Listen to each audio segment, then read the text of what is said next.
एक समय की बात है। एक गांव में एक बहुत भिक्षुक रहा करते थे। उनका एक बहुत ही प्यारा सा बेटा भी था। गांव के सभी लोग भिक्षुक को बहुत प्यार व सम्मान देते थे। उनका बेटा हमेशा खुश रहता था और साथ ही साथ सभी गांव वालों को भी खुश रखता था। उस छोटे बौद्ध भिक्षुक में गजब का आकर्षण और तेज था। वो इंसानों के साथ साथ पशु पक्षियों को भी बहुत प्यार करता था। वो बालक कभी बिल्ली, कभी कुत्ता, कभी कछुआ तो कभी मछलियों से बातें करते रहता था। यह सब देखकर गांव के लोग बहुत आश्चर्यचकित होते थे। एक बार की बात है, गांव में एक शेर जंगल से आ गया, जिस कारण पूरे गांव में अफरा तफरी मच गई। सभी गांव वाले अपने अपने घरों में छिप गए।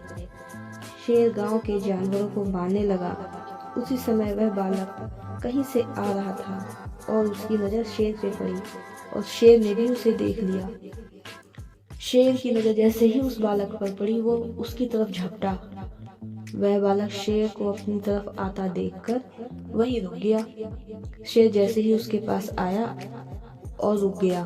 शेर ने बच्चे से कहा, क्या तुम्हें मुझसे डर नहीं लगता? उस बच्चे ने मुस्कुराकर उत्तर दिया, नहीं, बिल्कुल नहीं। मैं तुमसे क्यों डरूं? मैंने कभी किसी का कोई नुकसान नहीं किया है। डर तो आपको लगना चाहिए। शेर महाराज, आप अपना जंगल छोड़ के हमारे गांव में आए हैं। तब शेर बोला, मैं चाहूँ तो अभी तुम्हें खा सकता हूँ। बच्चा बोला, हाँ बिल्कुल खा सकते हो। आप अभी तक हमारे गांव के कितने जानवरों को खा भी गए होंगे। पर क्या आपको पता है, जैसे आप हमारे गांव में घुस आए हैं, वैसे ही अगर हम आपके जंगल में घुस जाएं और आपकी गुफा व जंगल में आग लगा दें तो क्या होगा? आपके साथ साथ कितने जीव जंतु मारे जाएंगे और आपका पूरा परिवार भी खत्म हो सकता है। इसलिए शेर महाराज, कृपया करके अपने जंगल को लौट जाएं। वहीं रहकर शिकार करें और अपने परिवार के साथ रहें। बच्चे की बातें सुन शेर बिल्कुल शांत हो गया और बच्चे से बोला, तुम बहुत साहसी और चतुर हो। हमें बिना सोचे समझे कोई कार्य नहीं करना चाहिए।